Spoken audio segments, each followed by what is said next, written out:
Muy buenas noches. Aquí mis saludos desde Huánuco, Perú.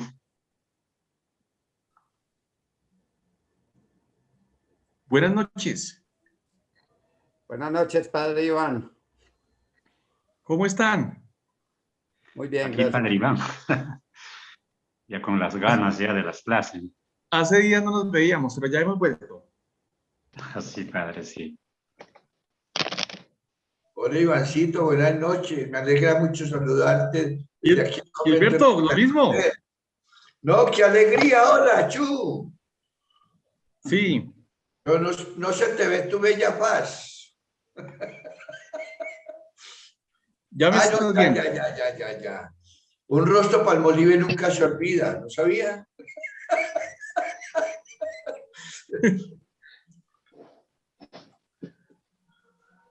Padre Enrique, buenas noches. Heriberto, qué alegría oírte. Hola. Dios le pague igualmente.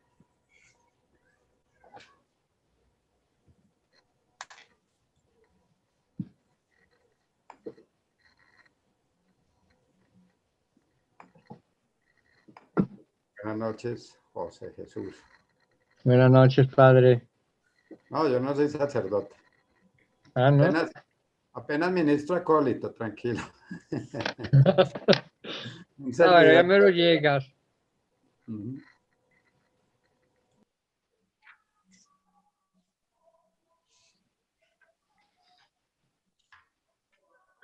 Estamos esperando unos minuticos a ver si entra más gente para empezar el programa de esta noche. Usted es el dueño del ruedo, mijo, tranquilo.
Otro mi celular.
Si quiere, Gilberto, empiece la oración para poder continuar.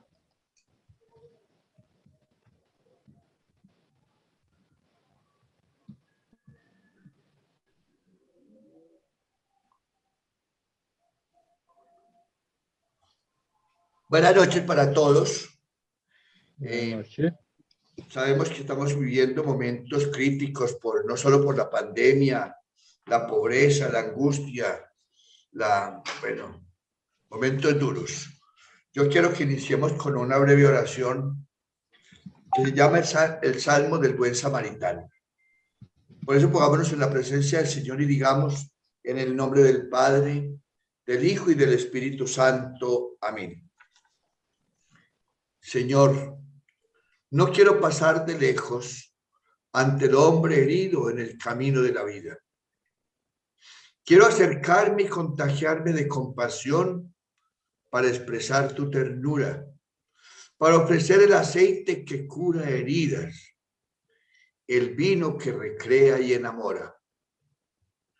Tú, Jesús, buen samaritano, acércate a mí, como hiciste siempre. Ven a mí para introducirme en la posada de tu corazón.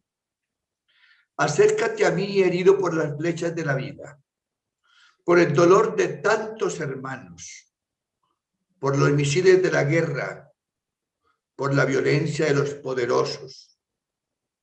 Sí, acércate a mí, buen samaritano.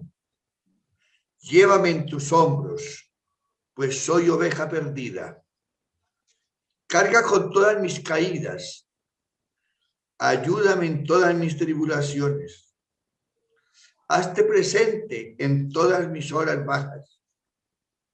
Ven, buen samaritano, y haz que yo tenga los mismos sentimientos para no dar nunca ningún rodeo ante el hermano que sufre, sino hacerme compañero de sus caminos, amigo de soledades, cercano a sus dolencias, para ser como tú, ilimitadamente bueno, y pasar por el mundo haciendo el bien y curando las dolencias. Te lo pedimos a ti que vives y reinas por los siglos de los siglos. Y a todos nos bendiga el Señor en el nombre del Padre, del Hijo y del Espíritu Santo. Amén. Feliz y santa noche para todos. Bueno, empezamos, Padre. Espérame un momentico, me voy a pasar a la habitación porque... Bueno, muy buenas noches para todos ustedes. Nuevamente bienvenidos a este programa de Teólogos del siglo XX. Hoy, como es costumbre, vamos a estudiar 3 nuevos teólogos y uno de ellos es Juan Martín Velasco. Nace en Santa Cruz del Valle, Ávila, España, y muere en 1934 y muere el 5 de abril del 2020. ¿Cuáles son los datos biográficos de este autor? Estudios eclesiásticos en el Seminario de Madrid, ordenación sacerdotal 1956, amplia formación en Lovaina. Tras su licenciatura se traslada a París, donde asiste a los cursos de Riquet, presenta la tesis en Lovaina que versa sobre la filosofía de la religión. Podríamos decir de antemano que este es uno de los autores contemporáneos en el ámbito hispanohablante que más ha profundizado en la filosofía de la religión y en la fenomenología de la religión. Casi todos los libros que están traducidos pues a nuestras lenguas como tal, con el título de Filosofía de la Religión, pues son obras de este señor. Es un señor muy interesante que ya murió, pero que ha dejado un gran legado en la filosofía de la religión y en la fenomenología de la religión, y también tiene libros sobre la experiencia mística. La tesis adaptada y traducida al castellano se publica 10 años después bajo el título Hacia una filosofía de la religión. Prosigue sus estudios sobre fenomenología de la religión, filosofía de la religión y teología fundamental en Friburgo. Es decir, que relaciona estas 3 áreas.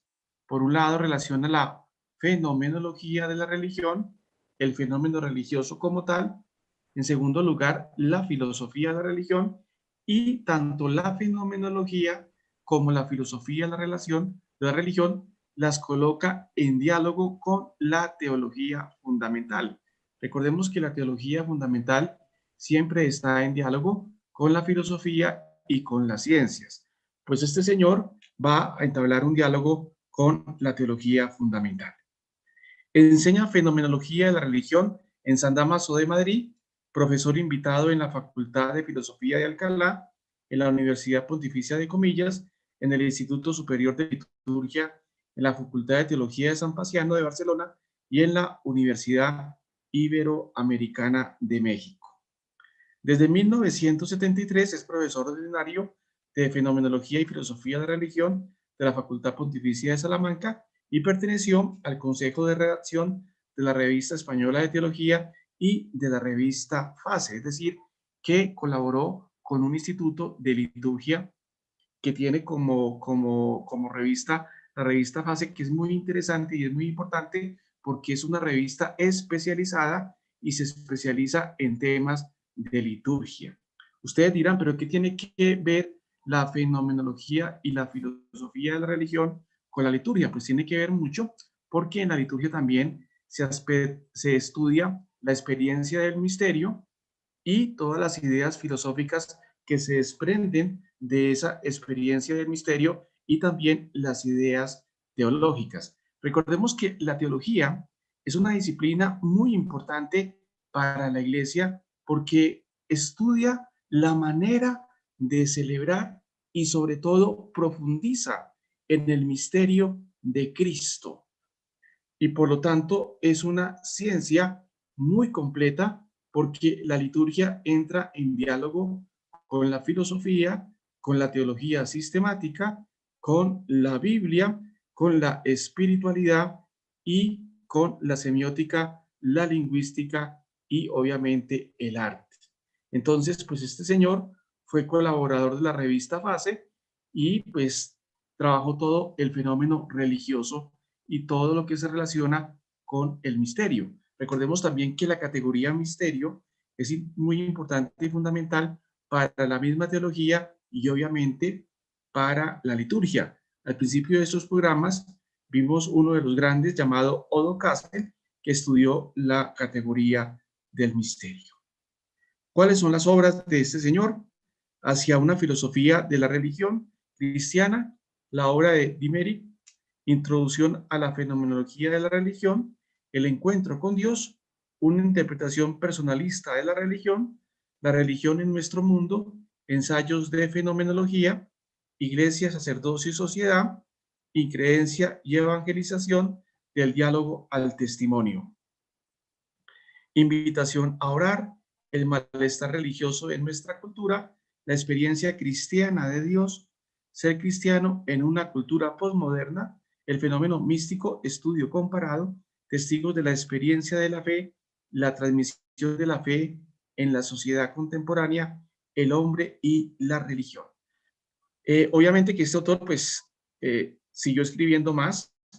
Aquí solamente tenemos los libros hasta el 2002, pero sabemos que escribió muchos libros más y también colaboró en muchas revistas. Pero como ustedes se van dando cuenta, este autor va a estudiar todo el fenómeno religioso, la experiencia religiosa y sobre todo también el fenómeno místico. Es muy importante este señor porque va a profundizar en el fenómeno místico.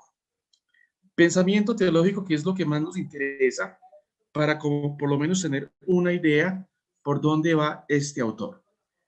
Aunque Juan de Dios Martín Velasco no se reconoce como teólogo, sin duda cualificadas investigaciones en el ámbito de la filosofía de la religión y su reflexión sistemática sobre el hecho religioso en la historia desde la perspectiva de la fenomenología de la religión no pueden ser ignoradas por los teólogos, que hoy más que nunca tienen que afrontar la cuestión de las premisas filosóficas de la fe y de la revelación y su comprensión más allá de unas categorías doctrinales, conceptuales y descendentes. Entonces, fijémonos que el teólogo, todo buen teólogo, siempre debe entrar en diálogo con la fenomenología de la religión y con la filosofía de la religión. Y cuando hablamos de esto, pues estamos hablando del hecho religioso. Entonces siempre el teólogo debe estar en ese diálogo permanente con esta área de la filosofía que es muy importante, es fundamental para desarrollar un buen tratado en teología. Y como les digo, este es uno de los autores que más ha profundizado esta esfera del conocimiento, esta dimensión del conocimiento. ¿Cuáles son los núcleos fundamentales de su obra? Son tres, ya lo hemos dicho: la filosofía de la religión, que yo les digo a ustedes, vale la pena estudiar esta temática, es muy interesante, es fundamental.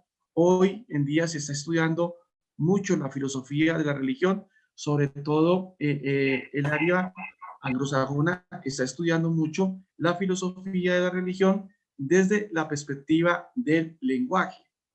Entonces, los teóricos del lenguaje y toda la filosofía del lenguaje y también la misma hermenéutica y la misma fenomenología se han interesado por el estudio de la filosofía de la religión.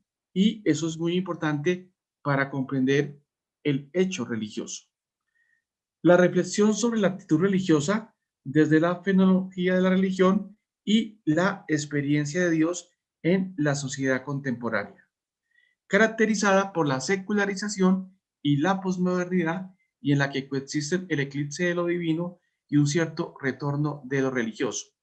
Va por la misma línea de otro autor que ya también falleció, Mardones. Recordemos que Mardones también va a estudiar el fenómeno religioso. Pero ¿qué tenemos que rescatar de este autor entonces? Por un lado, el estudio de la fenomenología de religión, y por otro lado, el estudio de la experiencia de Dios.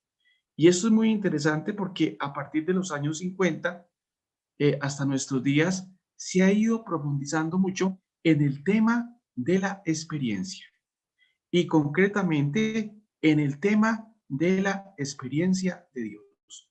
Porque recordemos que la experiencia también es una manera de conocer, donde implicamos todos los sentidos.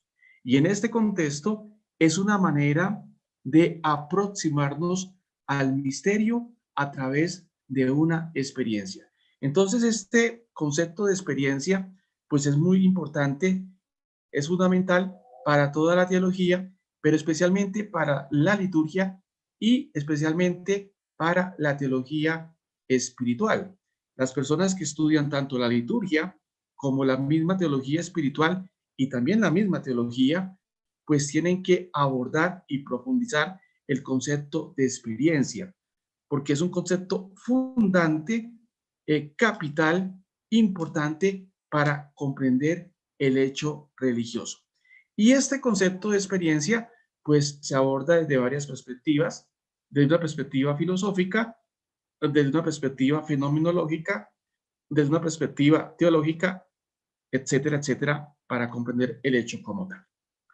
Junto a sus trabajos académicos, ha publicado abundantes escritos de carácter pastoral sobre la transmisión de la fe y para acompañar y orientar en la vivencia del cristiano. Es decir, que no fue únicamente un teórico, sino también fue un pastoralista que se preocupó por entrar en diálogo con las nuevas generaciones.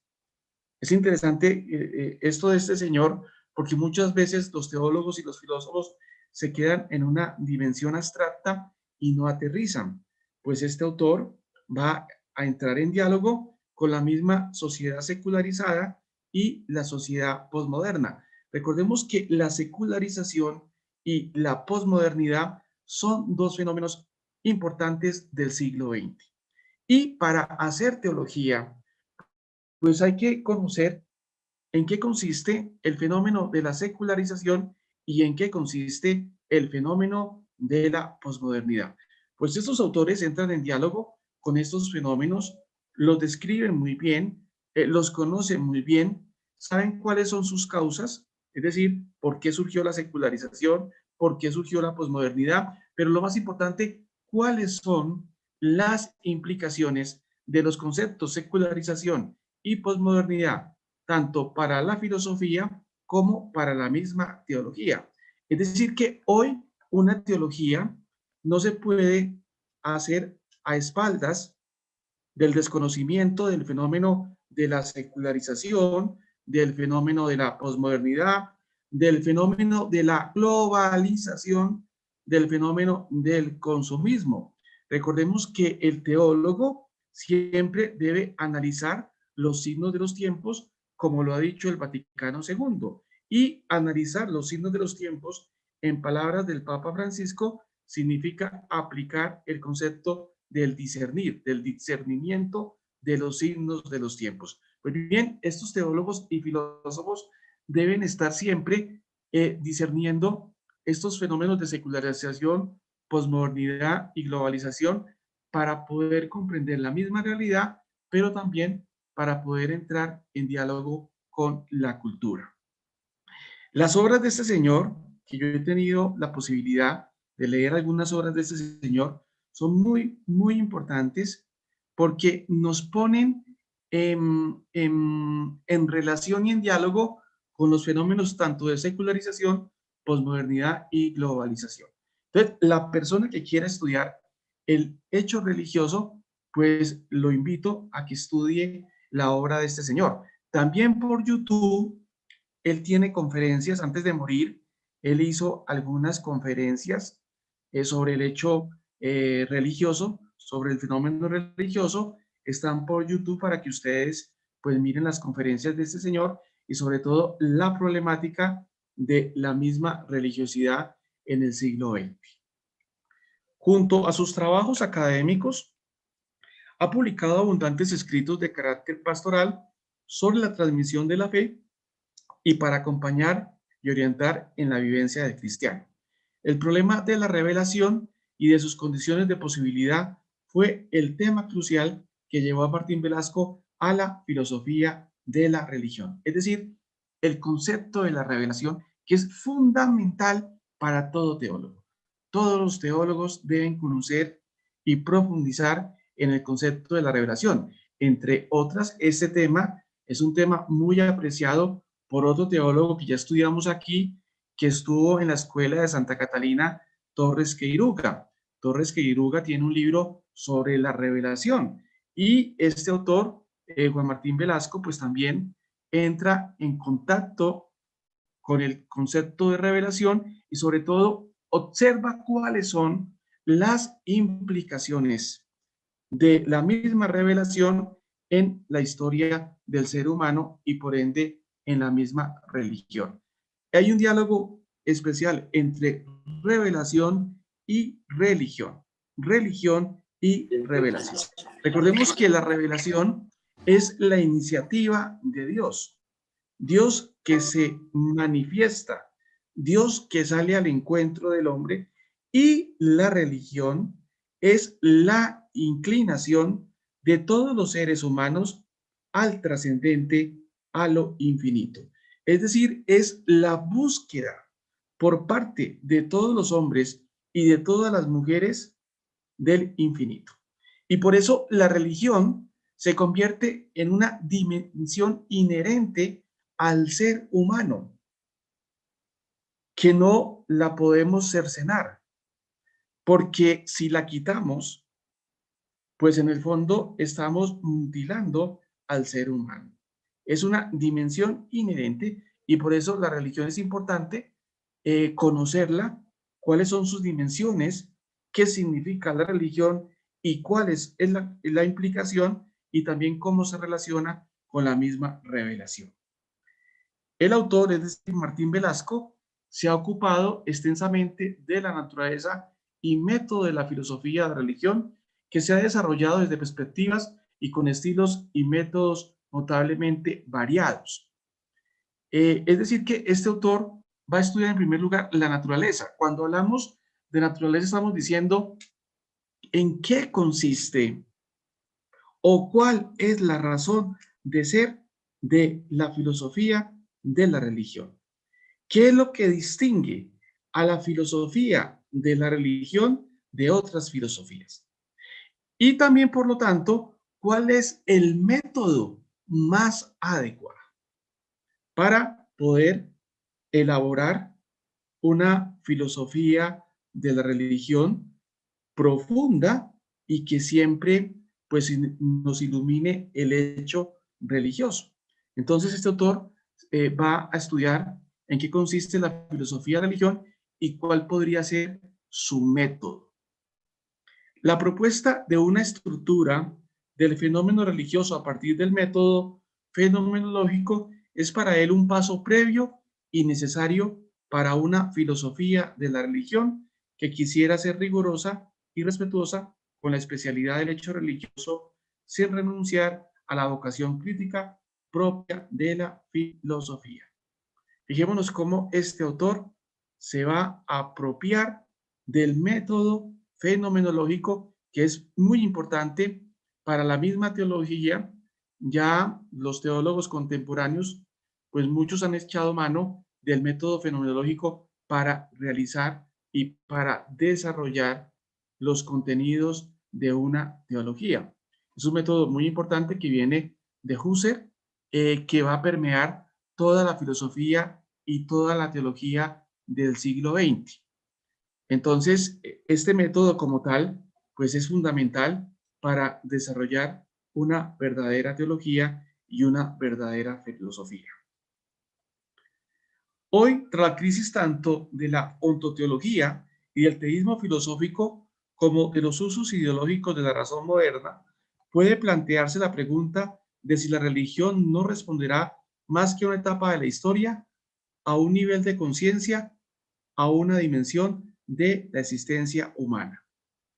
Es decir, en el fondo se está preguntando que si la religión hizo parte o hace parte de una esfera, de una etapa o de una dimensión. Pero tenemos que responder, como él también lo va a responder, pues que la religión es constitutiva de todo ser humano porque es inherente a la naturaleza humana.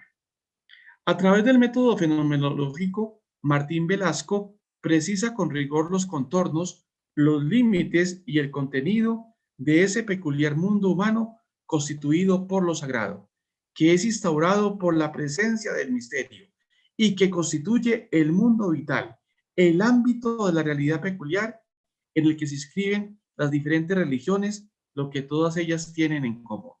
Es decir, estudia tanto la categoría de lo sagrado como la categoría del misterio. Y tanto la categoría de lo sagrado como la categoría del misterio son constitutivas de todas las religiones. Este tema es muy interesante. Hay muchos antropólogos y sociólogos, también filósofos y pues, por ende teólogos, que han profundizado mucho la categoría de lo sagrado y la categoría del misterio. Valdría también la pena hacer un estudio a estos conceptos y como ustedes se están dando cuenta, estos conceptos se pueden abordar desde varias perspectivas. Aquí obviamente lo estamos abordando desde una perspectiva teológica y una perspectiva filosófica, pero también se puede abordar desde una perspectiva antropológica, desde una perspectiva sociológica y desde una perspectiva psicológica, para poder comprender todo lo que envuelve tanto la categoría de lo sagrado como la categoría del misterio. Pone de manifiesto su especificidad inconfundible frente al resto de posibles formas humanas de vida y su proximidad a otros mundos humanos que abre la pregunta filosófica y dedica especial atención a los elementos más originales y centrales del mundo religioso. ¿Cuáles son esos elementos? El símbolo, la oración, la experiencia religiosa y la mística en sus diferentes formas. Estas categorías que acabamos de mencionar son fundamentales y cuando uno estudia cada categoría por sí sola, pues cada categoría nos abre a diferentes dimensiones. Por ejemplo, la categoría símbolo. La categoría símbolo es muy importante para varias áreas del saber, porque varias áreas del saber han profundizado y estudiado la categoría del símbolo. En lo que tiene que ver con la teología, pues ya sabemos que los padres de la iglesia profundizaron mucho en la categoría del símbolo. Y es muy importante, porque recordemos que la teología no solamente es ciencia, sino también la teología es sabiduría y por ende también toca a la parte simbólica del ser humano. Ahora bien, cuando vemos la dinámica de los sacramentos de la iglesia, pues nos vamos a dar cuenta de que en los sacramentos de la iglesia se relaciona mucho lo que es el símbolo con el signo. Y obviamente esto tiene muchas resonancias para comprender el sentido de los mismos sacramentos y también el sentido de la misma liturgia. La oración, pues es un elemento fundamental porque recordemos que la oración relaciona la parte subjetiva con la parte objetiva y nos pone en relación con el infinito, nos pone en relación con el trascendente, nos pone en relación con Dios. Entonces, toda la implicación de la oración, la profundidad de la oración, qué es la oración, cuáles son los criterios de la oración, por qué es importante la oración y qué hace la oración en todas las personas. Porque debemos saber que la oración transforma a las personas y es necesaria para las mismas personas. Y la otra categoría, que ya la habíamos mencionado, la experiencia religiosa, que es muy importante, se ha escrito mucho sobre la experiencia religiosa, como les digo, a partir de los años 50, 60. Ustedes preguntarán, ¿por qué antes de pronto no? También se había escrito, pero la categoría experiencia se veía con recelo, porque era una categoría que se había profundizado mucho en el ámbito protestante. La Iglesia Católica como tal la empieza a desarrollar propiamente después del Vaticano II. Y ya nos vamos a dar cuenta de que esa categoría de experiencia va poco a poco entrando en el acervo de la teología cristiana católica. Podríamos hacer un recorrido cómo la categoría de experiencia va apareciendo. Podríamos hacer, por ejemplo, el recorrido de las conferencias latinoamericanas y nos vamos a encontrar que en la última conferencia latinoamericana la categoría experiencia tiene muchos numerales. Es decir, este texto de la conferencia episcopal va a hablar mucho y va a acentuar mucho la categoría experiencia. Y por otro lado, todo el fenómeno místico que es tan importante y tan fundamental para conocer la experiencia de los grandes místicos y de los grandes santos. Pero también recordemos que hay otras religiones que también tienen una dimensión mística. Entonces, estos contenidos son muy importantes para conocer todo el mundo de las religiones y, en este caso, todo el mundo de la filosofía y la fenomenología de la religión. Para el autor, la filosofía de la religión, entendida como reflexión crítica, no consiste en confrontar las verdades religiosas, sus contenidos racionales, con las otras cuestiones filosóficas, sino en hacer aflorar a la reflexión metódica la génesis de la estructura de ese fenómeno que el sujeto religioso vive y el lugar de cada uno de sus elementos en relación con la intención más profunda que pone en movimiento esa estructura. Martín Velasco realiza una interpretación personalista del fenómeno religioso, basada tanto en su comprensión del mismo a partir de su síntesis de fenomenología de la religión, como en los pensadores de la tradición personalista. Fijémonos cómo entonces Martín Velasco no solamente entra en relación con el mundo de la fenomenología, sino también entra en relación con el mundo del personalismo. Una filosofía tan importante, tan fundamental para conocer toda la dimensión pensante del siglo XX, sobre todo en Occidente, porque ha dado grandes pensadores que han sido muy importantes también para la misma teología.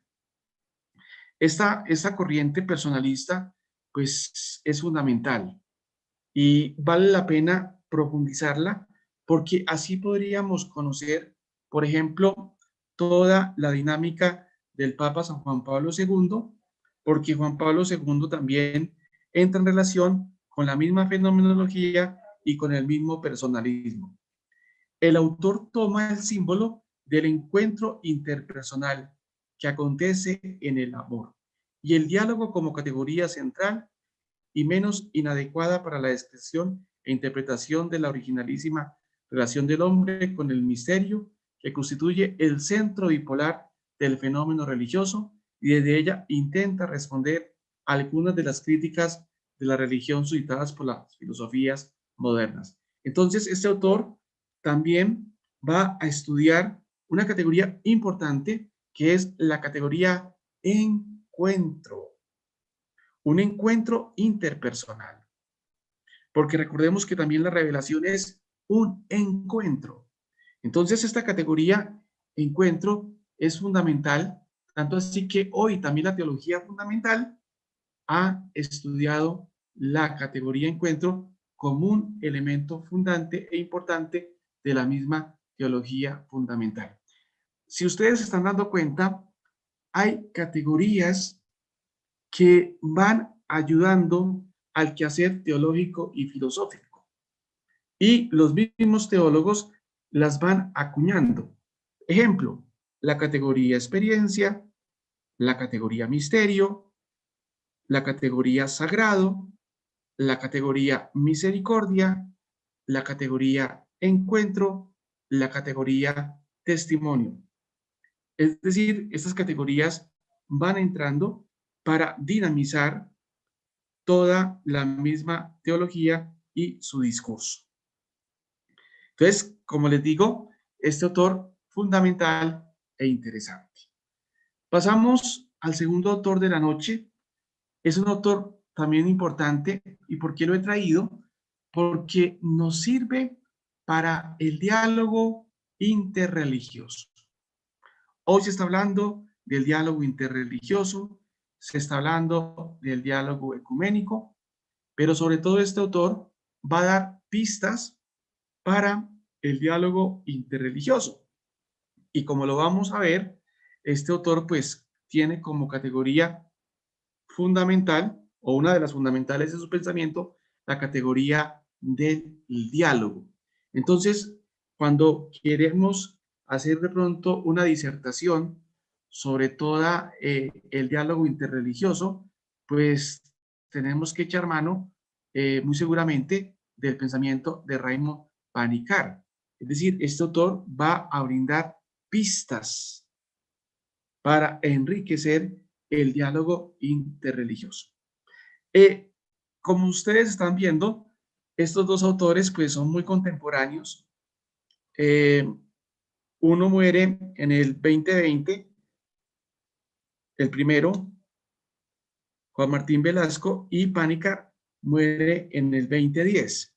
Lo mismo que el otro autor que vamos a estudiar muere en el 2019, que es Juan Carlos Escanone. Pero vamos a mirar un poquitico a Raymond Panikkar. Datos biográficos: hijo de padre hindú y madre católica, estudia en Madrid, donde obtiene los doctorados en filosofía 1946 y química 1958, y en Roma, donde obtiene el doctorado en teología en la Universidad Laterana. Estudiará también en Alemania, Italia y la India. Es decir, tiene 3 doctorados, o tuvo 3 doctorados. Había sido ordenado en el ministerio sacerdotal en 1946, ha enseñado en Madrid 1943 a 1958, desde 1971 ha enseñado en la Universidad de Santa Bárbara en California hasta su retiro. Y obviamente pues fue un autor que fue a Estados Unidos, a Alemania, a Francia, a Italia, estuvo en la India, fue uno de los grandes conferencistas en todo lo que es los temas interreligiosos, dio muchas conferencias, casi todos sus escritos están en otras lenguas. Aquí en Colombia hay un grupo que siguen a Raymond Panikkar, y desde España se está traduciendo pues la obra toda de Raymond Panikkar, que es muy importante y es vasta. Aquí solamente colocamos algunas obras que están traducidas, pero sabemos que ya han traducido otras obras de Raymond Panikkar. Una de ellas es Religión y Religiones. Fíjense cómo él empieza a estudiar el concepto de religión y religiones. Si se dan cuenta, los dos autores que estamos estudiando, pues van a estudiar el fenómeno religioso. Este autor pues también va a estudiar el fenómeno religioso. Voy al baño. El Cristo desconocido del hinduismo. Sí, porque si no, Ahí relaciona me va mucho a Cristo y lo pone en relación con el hinduismo, lo pone en diálogo con el hinduismo y también con el budismo. La Trinidad y la experiencia religiosa, dice cómo otra vez sale el concepto de experiencia religiosa, la nueva inocencia, ecosofía, para una espiritualidad de la tierra. También es un autor que va a dar pistas para todo lo que es la ecología, y aquí podemos tener un libro que nos puede servir para encontrar esas pistas para elaborar una ecología. Elogio de la sencillez, la experiencia filosófica de la India. Él se interesó mucho por la India y vivió allá en la India y conoció toda la experiencia religiosa de la India y entró en diálogo pues con el pensamiento de la India, con el pensamiento religioso de la India y con todos los fenómenos religiosos de la India, y entró también en diálogo con el cristianismo porque él fue sacerdote.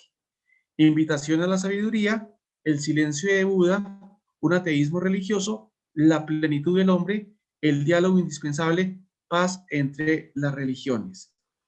Este autor es muy interesante en cuanto que nos da elementos para hablar de paz entre las religiones. Ahora, si observamos el magisterio del Papa Francisco en Fratelli Tutti, pues él también nos está invitando a ese diálogo de paz y cómo las religiones pueden facilitar ese diálogo de paz. Aquí, en este tema, coinciden muchos autores, pero hay tres autores que están muy cercanos a nosotros. Uno de ellos, que también lo vimos aquí, es Leonardo O, quien nos va a hablar también cómo las religiones nos pueden ayudar a conseguir la paz. El otro autor también que lo vimos aquí, Haskin, que también nos va a hablar y nos habló de la paz. Y este autor, que es también muy interesante, también da propuestas para desarrollar la paz desde las religiones. Pensamiento teológico. Panikkar es una de las figuras más sobresalientes del siglo XX en el estudio de las religiones y en el tema del diálogo interreligioso. Hay un libro que se los aconsejo, Teólogos del siglo XX, de Rosino Ghibellini. Allí Rosino Ghibellini, este autor italiano, nos muestra los movimientos del siglo XX, pero este autor, Rosino Ghibellini, pues no coloca todavía el movimiento de la teología de la religión. Sin embargo, ese movimiento de la teología de la religión, pues es importante y fundamental porque hoy se está hablando mucho de este tema. Hay muchos autores que están hablando de la teología de la religión. Entonces, valdría la pena, pues, profundizar en esa temática, y este es uno de los grandes autores que nos va a introducir en ese mundo del diálogo interreligioso. Fíjese la palabra, diálogo interreligioso. Ustedes ya se van dando cuenta por dónde va este autor. Este autor nos está diciendo en el fondo, el diálogo es imprescindible para conseguir la paz. Y el diálogo es fundamental entre las religiones. 3 doctorados y provisto con un sentido muy agudo de búsqueda le han permitido explorar mundos cultural y religiosamente diversos. Recordemos los 3 doctorados de él: filosofía, en química y en teología. Por eso es una persona, o fue una persona porque ya murió, muy profunda, relacionó varios horizontes de comprensión y miró los fenómenos, especialmente el hecho religioso, desde varias perspectivas. Europa, India y Estados Unidos han sido los espacios geográficos de su estudio y docencia en los que han construido su mundo espiritual enraizado en las tradiciones religiosas del cristianismo, el hinduismo y el budismo. Entra en relación con el cristianismo, con el hinduismo y el budismo. Y fíjese cómo otro grande que sacó libros sobre esas temáticas que ya lo vimos acá fue Haskin. Escribió un libro sobre el cristianismo, un libro sobre el hinduismo y otro libro sobre el budismo. Y este autor, pues también se interesa por estas tres religiones, el cristianismo, el hinduismo y el budismo, y cómo se puede entrar en diálogo con estas religiones. Él siendo cristiano, cómo puede entrar en diálogo tanto con el hinduismo y el budismo. En Panikkar cabe destacar desde una cierta simplificación de las cosas en orden a encontrar lo esencial, tres grandes intereses. ¿Cuáles son los intereses? ¿Cuáles son los focos de reflexión de este pensador? El cristológico, porque él desde la perspectiva cristológica va a entrar en diálogo y va a repensar todo el hecho religioso.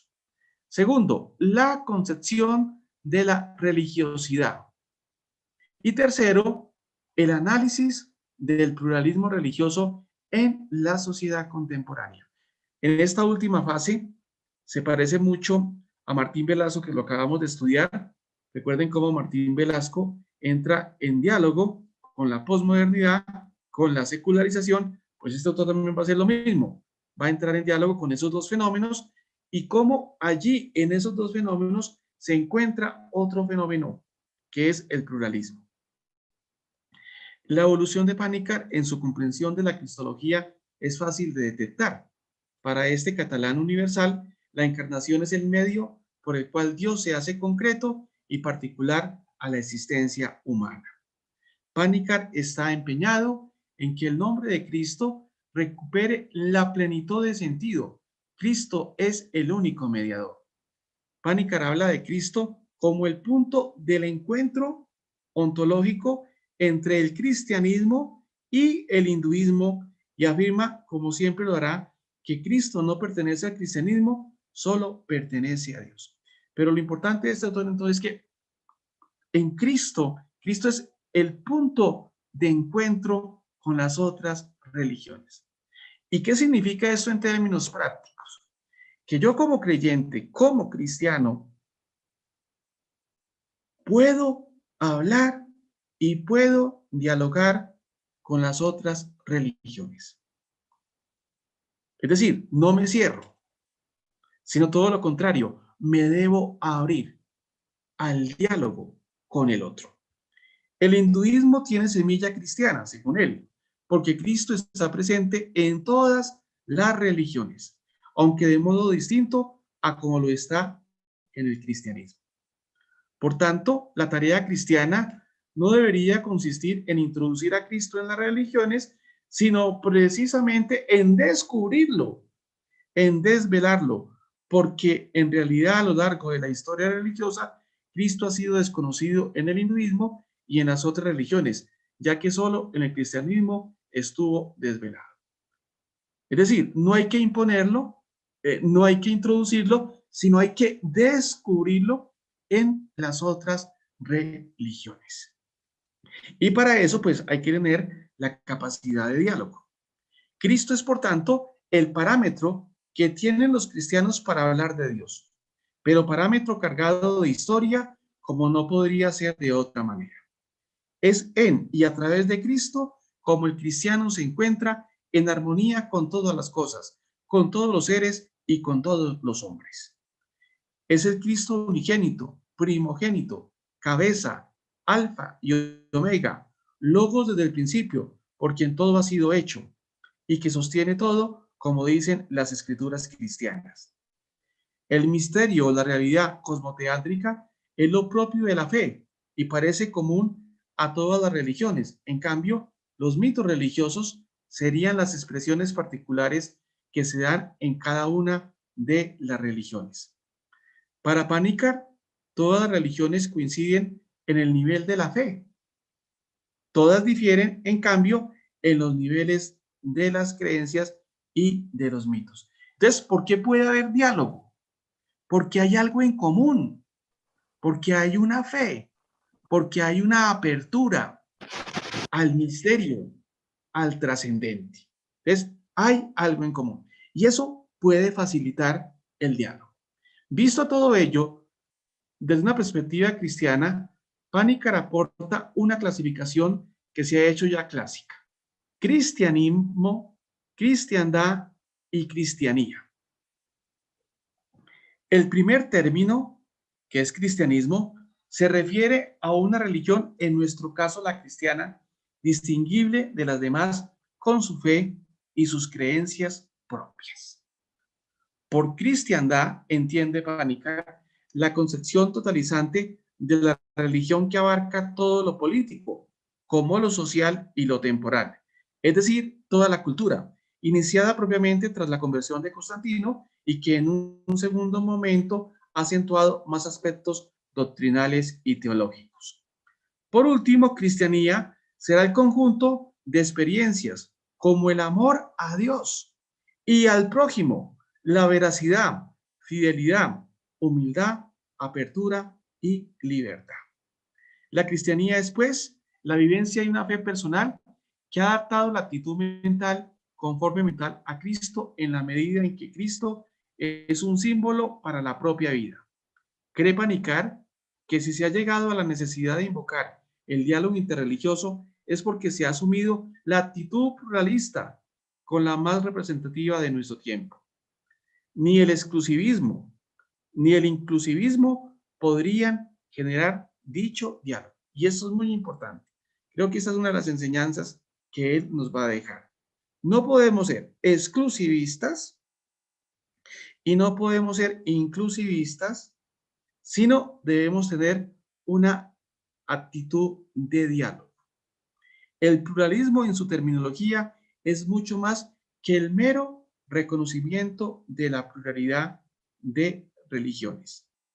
En el fondo, el pluralismo es colocarse también en la dimensión del otro, comprender su cosmovisión para poder entenderlo.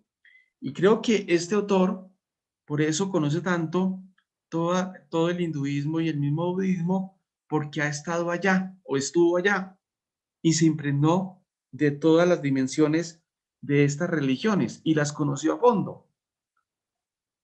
Y eso nos sirve a nosotros porque nosotros a veces juzgamos, pero juzgamos sin conocer la dinámica de las otras personas, las dinámicas de las otras comunidades.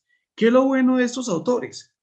Que nos enseñan a dialogar y que nos enseñan a saber que hay otras personas y hay otras comunidades que no piensan como pensamos nosotros, pero que tenemos algo en común y que por tener algo en común, pues podemos entrar en diálogo. Entonces, no se trata de imponer, no se trata de destruir, no se trata de condenar, se trata de entrar en diálogo y de crecer mutuamente. Por eso es importante este señor. El nuevo contexto religioso implica un fenómeno que afecta directamente al cristianismo como nunca antes había ocurrido. ¿A qué se refiere acá? Él va a decir hoy que hoy, por ejemplo, en Europa hay gente de todo el mundo y lo vemos también en nuestros países. Ya en nuestros países y en nuestras ciudades hay gente de todo el mundo. Hay gente de todas las razas, hay gente de todos los credos, hay gente de todas las culturas. Por esto, entonces, debemos tener una actitud de respeto, una actitud de diálogo. Debemos saber que hay gente que no piensa como nosotros. Debemos saber que en nuestras ciudades hay budistas, hay gente que practica otras religiones, hay gente que practica otros credos, pero que al igual son personas como nosotros y nosotros necesariamente debemos entrar en diálogo y debemos respetar sus creencias. Recordemos que ya el Concilio Vaticano II nos va a hablar de la libertad de conciencia y esto tiene pues un efecto práctico. Se trata del encuentro entre religiones en el que pueden enriquecerse cada una de ellas a condición de que se haga desde la actitud pluralista. Entonces es un encuentro, pero es un encuentro que debe enriquecer a ambas partes. Ahora uno sí entiende de pronto cuando Francisco y de pronto los otros papas se reúnen con otras autoridades y con otros jefes religiosos.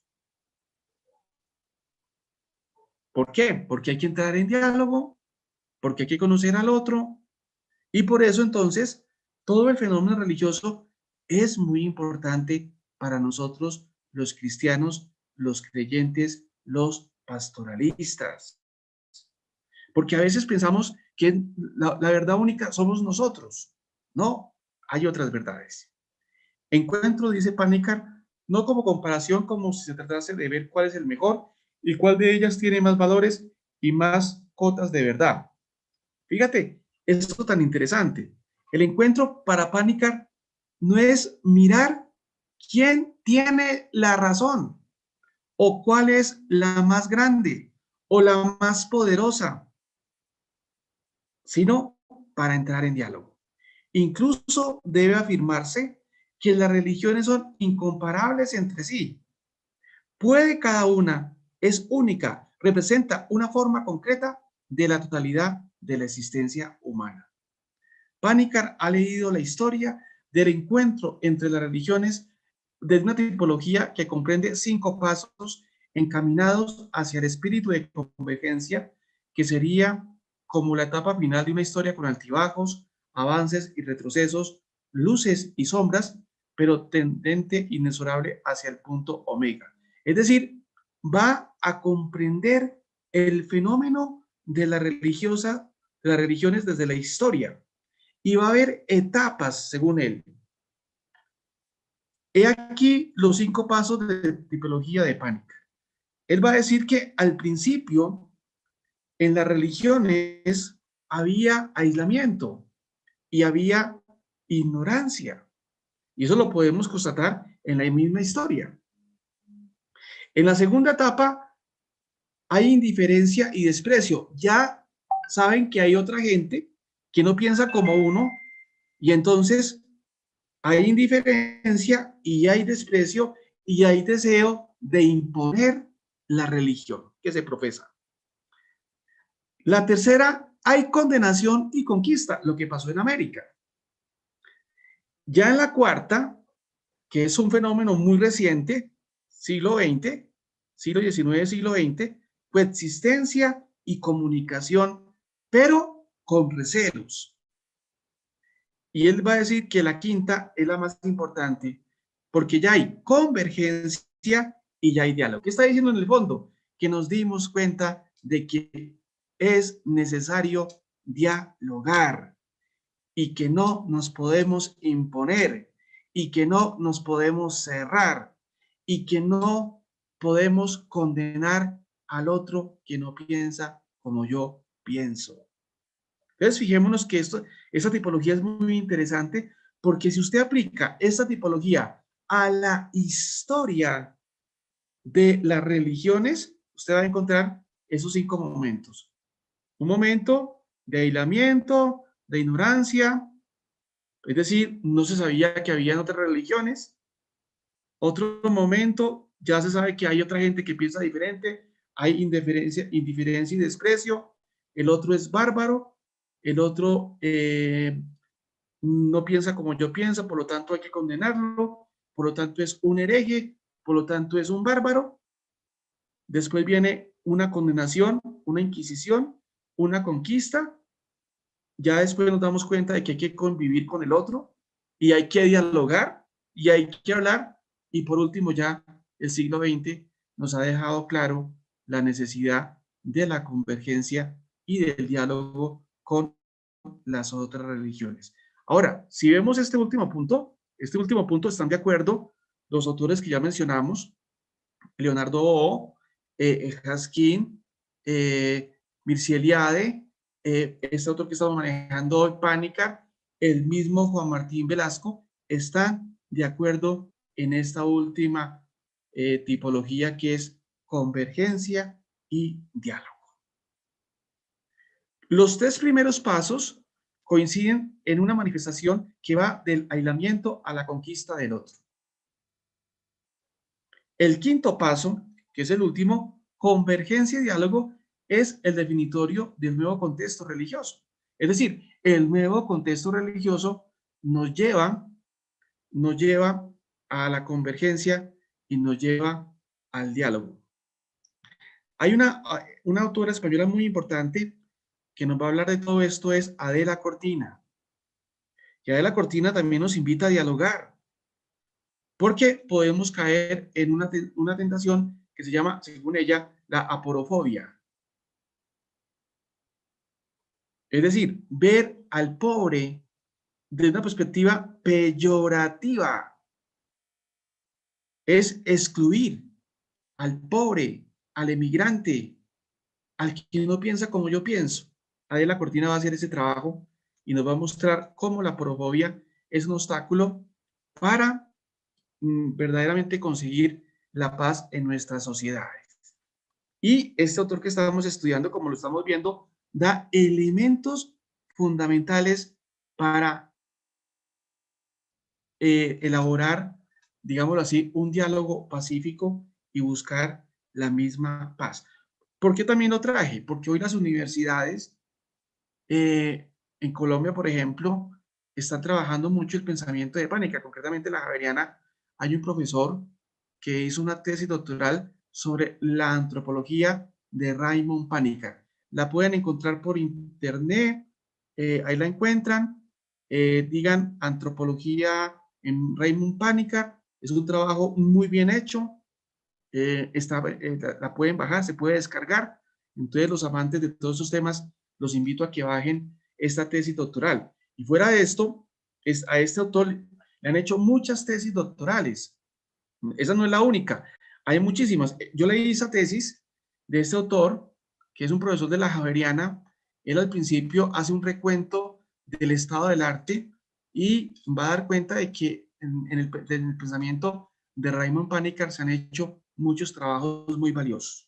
Entonces los invito a que estudien esta tesis doctoral, porque el autor, creo que es Luis Mesa, va a dar unas puntadas muy finas sobre el pensamiento de Raymond Pánica.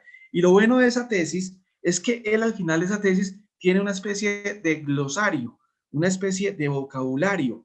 Es decir, nos va a definir los conceptos, como por ejemplo el concepto ecosofía, que es para Pánica,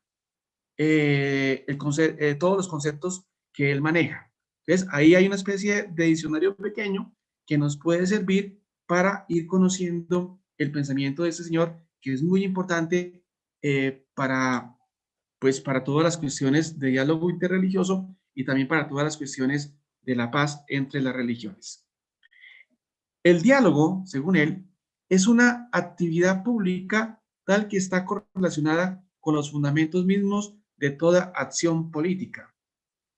Excluir la religión del foro público es tan letal como conceder el dominio político al clero. El auténtico diálogo de las religiones libera al hombre de la fragmentación humana. Y creo que esta idea es clave. El auténtico diálogo de las religiones libera al hombre de la fragmentación humana. ¿Por qué? Porque nos abre a nuevos horizontes de comprensión. Y eso hay que tenerlo muy claro para entender al otro. Hay que hacerse esta pregunta: ¿cuál es el horizonte de comprensión de un budista? ¿Cuál es el horizonte de comprensión de un islámico? ¿Cuál es el horizonte de comprensión de un hinduista? Para poderlo comprender, para poderlo entender. porque todo eso hace relación a una palabra que se llama inculturación. Y recordemos que en teología se habla de la inculturación de la fe. Pues bien, para inculturar la fe, pues tenemos que conocer el horizonte de comprensión del otro para poderlo entender, para poderlo comprender y para poder dialogar con él. Y este señor, pues nos va a dar pistas para todo esto. El compromiso en el diálogo es cooperación a la salvación del mundo entero, dice Pánica. Y enumera sus virtudes esenciales que lo hacen realmente, entre las que consta el amor hacia los hombres. 1. La paciencia, la humildad, la amabilidad, el perdón, el ascetismo, la honestidad. Es decir, que el diálogo religioso e interreligioso implica amor hacia los demás, implica paciencia, implica humildad, saber que yo no tengo la única verdad, implica amabilidad, respeto, implica perdón, reconciliación, implica ascetismo y sobre todo honestidad. Fíjense cómo este autor es tan rico, tan importante. Valdría la pena que los que están acá, algunos de ustedes, ojalá se interesara por el pensamiento de Pánica. Es un autor complejo, porque es complejo. Él siempre entra en diálogo con el hinduismo y con el budismo, pero es un autor que deja muy buenas pistas para una posible reflexión en el diálogo interreligioso y en los diálogos de la paz y por ende en toda la problemática ecológica. Fíjese cómo se juntan tres temáticas que van de la mano: diálogo interreligioso, los diálogos de paz y la problemática ecológica. Ahora, miremos si el Papa Francisco tiene esos tres diálogos con esas problemáticas. Claro que sí. El Papa Francisco pues también entra en diálogo con las otras religiones. También saca la primera encíclica, Laudato Si, sobre la ecología, y también es un papa que, al igual que los otros, se ha destacado por fomentar la paz. Y este autor daría pistas para esa construcción. Por eso los invito a que lo tengan en cuenta. Y bueno, viene otro autor muy importante y preguntarán, ¿por qué Juan Carlos Escanone es importante? Porque la reflexión del Papa Francisco se fundamenta en la reflexión de Juan Carlos Escanone y de Lucio Gera. Es decir, detrás del pensamiento de Francisco está este señor. Por eso hay que conocerlo. Y fijémonos cómo detrás de un autor hay otros autores que hay que conocerlos para poder saber por dónde va su reflexión. Este autor pues también nace en 1931 y muere en el 2019. Fíjese casi que Juan Martín Velasco murió en el 2020, Escanone muere en el 2019. Por ejemplo, Juan Carlos Escanone es del 31, el otro es del año 34, Juan Martín Velasco. Pánica es un poquitico más viejo, es del 18, pero todos son muy contemporáneos. Vamos a ver este autor que nos deja buenas pistas. Ingresa en la Compañía de Jesús en 1948, ordenación sacerdotal 1962, licenciado en Filosofía por la Facultad de San Miguel, Argentina, licenciado en Teología por la Universidad de Innsbruck, Austria, y doctor en Filosofía por la Universidad de Múnich, Alemania. Profesor de Filosofía y Teología en la Universidad del Salvador, Buenos Aires, San Miguel, a partir de 1969. Desde 1988 a 1998 fueron los vicepresidentes de la Unión Mundial de Asociaciones Católicas de Filosofía. Obras: Teología de la Liberación y Praxis Popular, aportes críticos para una teología de la liberación, hacia una pastoral de la cultura, Teología de la Liberación y Doctrina Social de la Iglesia, Evangelización, Cultura y Teología, nuevo punto de partida de la filosofía latinoamericana. El pensamiento de estos autores es el siguiente: Escanone no se considera teólogo de profesión, sino filósofo, que hace contribuciones a la teología, contribuciones críticas de fondo que enriquecen y abren el panorama teológico a nuevos horizontes. Entonces, esto es importante. Va a profundizar en la dimensión filosófica y desde la dimensión filosófica va a dar pistas para la reflexión teológica. Dos son los campos en los que ha hecho aportes muy relevantes: la filosofía latinoamericana, de la que se le considera uno de sus principales inspiradores y cultivadores, y la teología latinoamericana, a la que ha prestado contribuciones críticas importantes. Es decir, él va a estar participando y va a ser miembro de toda la teología de la liberación y va a manejar muy bien todo el fenómeno de la teología de la liberación y la teología latinoamericana. Podríamos decir que es uno de sus grandes teóricos y va a conocer muy bien la teología de la liberación. Ahorita más adelante vamos a ver que él hace un estudio de la historia de la teología de la liberación, de sus corrientes, de sus tendencias, de cuáles fueron sus autores, cuáles fueron sus diferencias, etcétera, etcétera. El primer aporte a la teología de la liberación es su caracterización, periodización y definición de tendencias. Entonces, ¿cuál va a ser el aporte? Que él va a estudiar el fenómeno de la teología de la liberación. ¿Y allí qué va a estudiar? Las características de la teología de la liberación. ¿Qué caracteriza a la teología de la liberación? Segundo, ¿cuáles son sus periodos, sus etapas? Que eso es muy importante. Y tercero, ¿cuáles son las diferentes tendencias que hay? Entonces, la persona que quiera estudiar todo el fenómeno de la teología de la liberación, pues debe estudiar a este autor, a Juan Carlos Escanone, al igual que también debe estudiar a Juan José Tamayo Acosta, que tiene un libro para comprender la teología de la liberación. Y también debe estudiar a Ignacio Ellacuría y a John Sobrino, porque todos ellos van a hablar de la teología de la liberación. Y también deben estudiar a un autor español, Jesús Espeja, que tiene un libro, ¿qué es eso? De la teología de la liberación, editorial El Búho. Entonces, fijémonos que para conocer el fenómeno de la teología de la liberación, aquí nos podemos encontrar con un autor que nos va a dar las pistas para conocer ese fenómeno. En su caracterización de la teología de la liberación, subraya, siguiendo a Gutiérrez, los tres niveles de significación del término liberación dentro de la unidad de la historia y de la praxis liberadora: la humana global, la política y la teologal. Fíjese que hay varias características de este autor. En primer lugar, dice que sigue a Gutiérrez, es decir, lee el pensamiento de Gutiérrez para poder comprender qué es eso de la teología de la liberación. Aquí también estudiamos a Gutiérrez.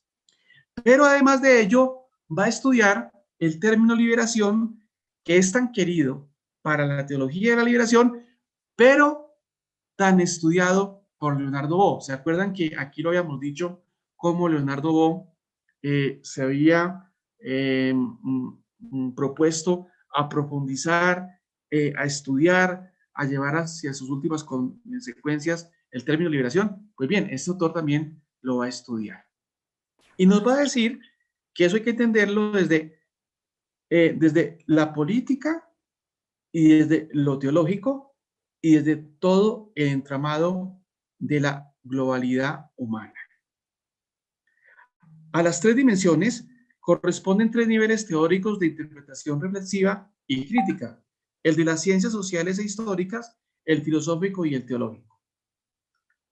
El nuevo modo de hacer teología radica en que la praxis liberadora no es solo objeto o tema de estudio, sino una nueva perspectiva hermenéutica. Esto es muy importante.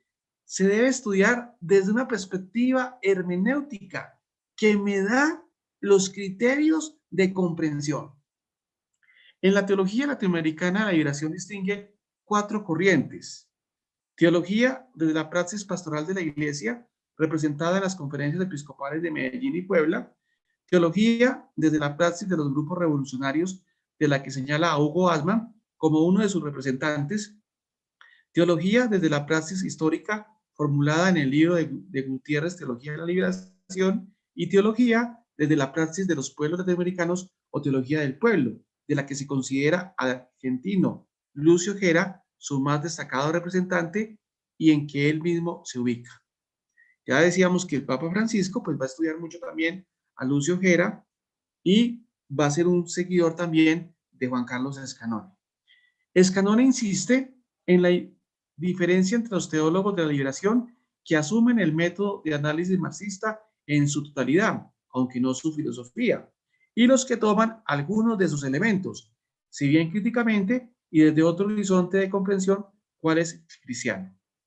El segundo aporte es la elaboración de una teología inculturada en América Latina, a partir de las categorías cultura, sabiduría y religión del pueblo, que no suelen estar presentes en otras corrientes de la teología de la liberación. Entonces, fíjense cómo los autores todos van estudiando categorías. Y aquí nos vamos a encontrar cómo este autor va a centrarse en tres categorías: la categoría cultura, la categoría sabiduría y la categoría religión del pueblo. Y esto sirve para emprender el estudio de un autor. Cuando vayamos a estudiar un autor, identifiquemos cuáles son sus categorías, porque identificando sus categorías vamos a comprender por dónde va su reflexión. Considera la vigencia de la sabiduría cristiana en el ethos cultural del pueblo latinoamericano como alternativa teológica y como mediación entre la cultura de dicho pueblo y la reflexión de la teología como ciencia. Concede gran importancia a la religión del pueblo y a sus símbolos como una de las concreciones de la sabiduría popular. Esto es muy importante porque recuerden que Latinoamérica va a explotar mucho la dimensión de la religiosidad popular. Y la religiosidad popular es muy importante. No la podemos desechar, porque allí están la génesis de una reflexión religiosa y teológica. Es decir, un teólogo no puede desconocer el fenómeno religioso de nuestros pueblos en Latinoamérica. Y este autor, pues, va a rescatar esa perspectiva. Escanone utiliza el análisis histórico-cultural como mediación para la interpretación de la realidad, para la reflexión teológica o filosófica sobre y desde la liberación, y para la acción pastoral y social, y ello sin descuidar el análisis socioestructural que considera irrenunciable. En su análisis crítico de la teología de la liberación, hacia una lúcida distinción entre la radicalidad de la opción evangélica por los pobres y la no absolutización de las mediaciones teóricas y prácticas en que se concreta esa opción. El teólogo no puede escapar al juego de las opciones, pero tampoco puede dejarse atrapar por él, sino que ha de trascenderlo a través del discernimiento. Aquí se le salió lo de todo buen jesuita. Recordemos que para los jesuitas es muy importante la categoría discernimiento. El Papa Francisco habla del discernimiento y este señor que es jesuita pues nos va a decir, nos va a hablar de la categoría discernimiento para esto. Su consideración de la sabiduría popular se ha ido desplazando hacia la emergencia actual de nuevas síntesis culturales que tienen como principales protagonistas a los pobres latinoamericanos. Bajo la iluminación de John Sobrino y la relectura latinoamericana de von Balthasar, Escanone se muestra sensible a la concepción de la teología como intellectus amoris, por razón de los crucificados de la tierra, y como intellectus misericordia, que supone la justicia, aunque la trasciende. Este concepto de intellectus amoris va a ser el concepto que va a trabajar y profundizar John Sobrino. Entonces, para conocer este concepto bien, hay que leer muy bien la obra de John Sobrino y también, obviamente, hay que leer la obra de von Balthasar, aunque el concepto intellectus amoris está en John Sobrino. Y todo lo del intellectus misericordia que se impone. Recordemos que el Papa Francisco nos habló de la misericordia, estableció el año de la misericordia y ya nos podemos dar cuenta quién pudo estar también detrás de esa inspiración. ¿Pudo haber sido Scanone? Pues no lo sé, pero fíjense cómo Scanone también menciona el intellectus misericordia, que se desprende del intellectus amoris. En continuidad con la teología de la liberación, el amor, afirma el teólogo argentino, se historifica hoy en nuestro continente como misericordia, justicia y liberación, según la opción preferencial por los pobres. El tercer aporte lo lleva a cabo en el campo de la doctrina social de la Iglesia como disciplina teológica inculturada, cuyo punto de partida metodológico es la lectura de los signos de los tiempos realizada de manera interdisciplinar a la luz de la palabra de Dios dentro de la tradición de la Iglesia. En Argentina y en el Cono Sur se está trabajando mucho todo lo que es la doctrina social de la Iglesia, y los jesuitas han sido uno de los grandes especialistas en toda la temática de la doctrina social de la Iglesia. Ellos tienen un autor español, Ildefonso Camacho, que va a estudiar toda la temática de la doctrina social de la Iglesia. Y hoy la doctrina social de la Iglesia es muy importante, es fundamental para comprender cómo se debe relacionar la Iglesia con la sociedad, con la economía, con la política y con la cultura. Y la doctrina social de la Iglesia nos da los criterios. Y este autor, pues, es muy importante en eso. La actuación del Espíritu tiene lugar no solo en la esfera estrictamente religiosa y eclesial, sino también, y de manera muy relevante, allí donde crecen la vida, la creatividad y la libertad. Bueno, como ven entonces, hemos llegado al final del programa con Juan Carlos Scanone, que es un autor importante, y es importante porque es uno de los que le ha dado pistas o le dio pistas al Papa Francisco, y por lo tanto hay que conocerlo. No sé si de pronto hay acotaciones, hay intervenciones, de pronto alguna persona que nos quiera profundizar, que nos quiera dar algún aporte. No sé si de pronto hay alguna pequeña reflexión.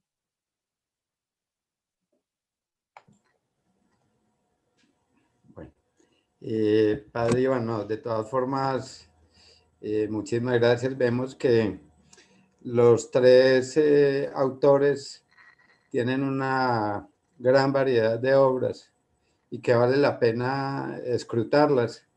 Mientras usted nos socializaba pues estos teólogos y filósofos, pues yo aprovechaba para descargar algunas de las obras y veo que son muy importantes.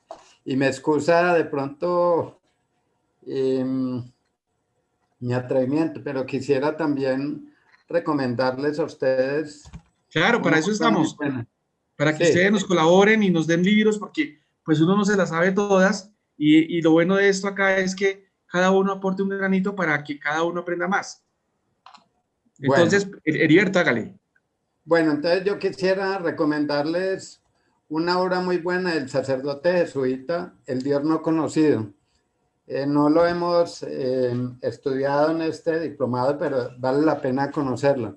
Y pues yo quisiera, pues ya no en este momento, sino en la próxima sesión del diplomado, compartirles pues las obras a las cuales he tenido acceso de los autores que usted ha referido en esta noche, padre. Muchísimas gracias. Sí, Heriberto, muchas gracias por ese aporte valiosísimo, porque la idea es que cada uno vaya haciendo su biblioteca a partir de las obras de esos autores. Como se van dando cuenta ustedes, esto es fenomenal, esto es de nunca terminar. Cada autor tiene muchas cosas que nos puede decir, y lo importante es entrar en diálogo con ellos y no de pronto quedarnos con una perspectiva peyorativa o de condena o de rechazo si no los hemos leído y si no los hemos conocido. Entonces, Heriberto, muchas gracias por ese aporte valiosísimo, y estaremos atentos a que también nos entregues obras y nos muestres también caminos. También de pronto por mi WhatsApp me puedes mandar y podemos hacer intercambios. Correcto. ¿Alguien más? ¿Alguna persona que nos pueda colaborar o que nos quiera decir alguna cosa?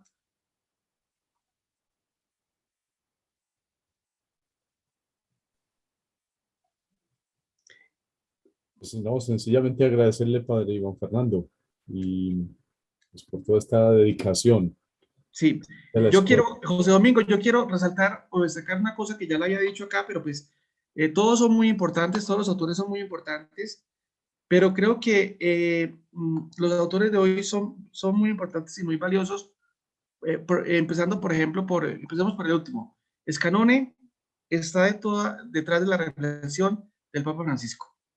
Eso, la reflexión del Papa Francisco, en mucha de su reflexión, tiene elementos que parten de Juan Carlos Escanone. Porque Juan Carlos Escanone, de una u otra manera, ha sido uno de los inspiradores de toda la teología del Papa Francisco, junto con Lucio Gera. El otro autor, Pánica, como les digo, es un autor que da pistas para un diálogo interreligioso y para los diálogos de paz en cuanto a la cuestión de Colombia que mantenemos en guerra y en violencia.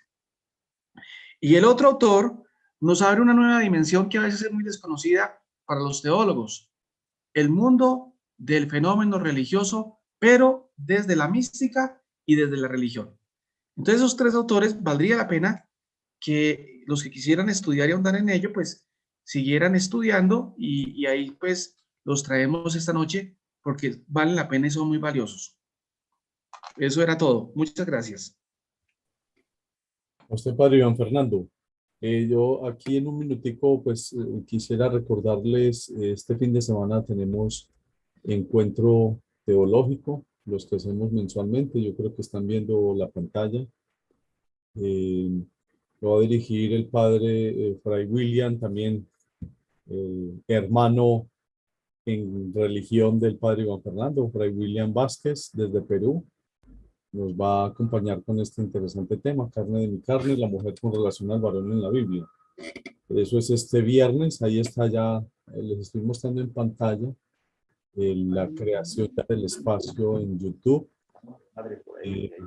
Yo les voy a poner aquí en el chat el enlace también. O ustedes simplemente buscan Universidad Santo Tomás Medellín y ahí van a encontrar ya la preparación de este video. Oh, creo que... Bueno, sí, sí me estaban escuchando. Bueno, eso fue. Y la semana entrante también empezamos un curso de cultura teológica. No sé si están viendo mi pantalla.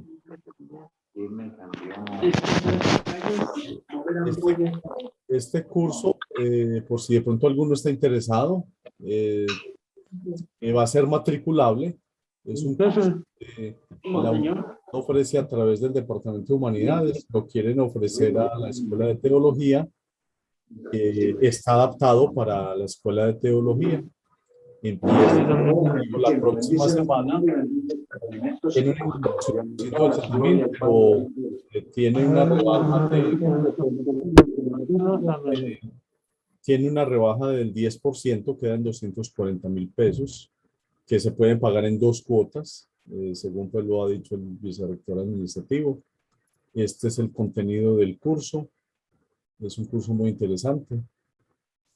Ahí lo ven ustedes a grandes rasgos. En el primer momento se analiza todo el tema de la cultura moderna para poder analizar y entrar a comprender el fenómeno religioso hoy, el tema de las espiritualidades de Oriente y Occidente y finalmente la espiritualidad cristiana para ciudadanos del siglo XXI.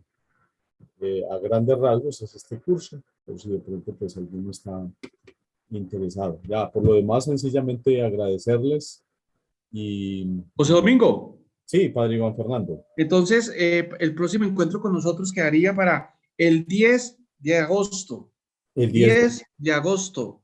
10 de agosto. Y el otro encuentro en agosto, el 24. Es decir, que en agosto nos encontramos el 10 y el 24. 10 de agosto y 24 a las 7 de la noche. Y lo mismo los tres autores que siempre manejamos.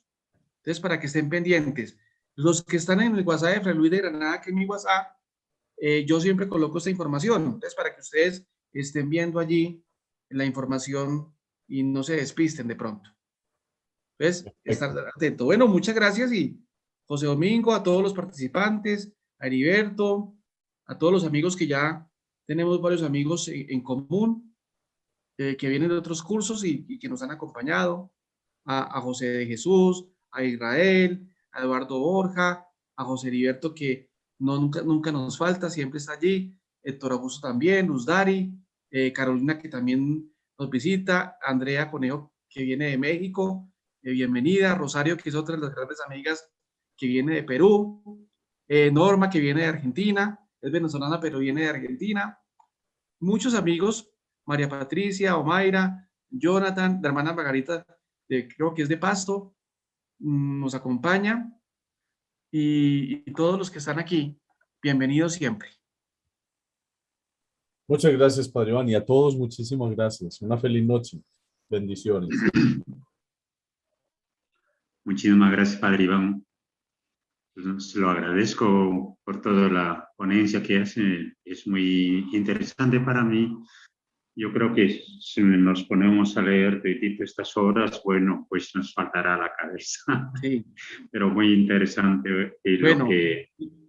lo que podemos, repasamos, leemos, es una sabiduría muy profunda en la materia teológica, pero bueno, pues Sí.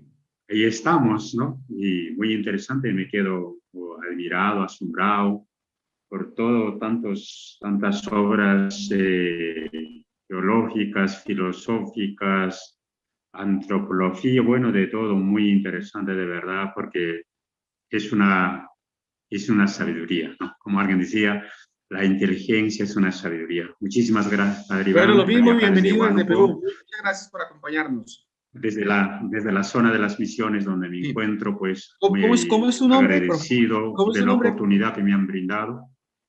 Muchísimas gracias, Padre. Ya. ¿Cómo es tu nombre? Que se me olvida. Soy Solano Medrano Bazán. Solano Medrano. Listo. Bienvenido. Bazán, sí. Listo. Sí, Padre, estamos desde que ha comenzado el diplomado, Listo. las clases de teología, Listo. estamos ahí. Bueno. Muchas gracias. Que Dios la bendiga, Padre.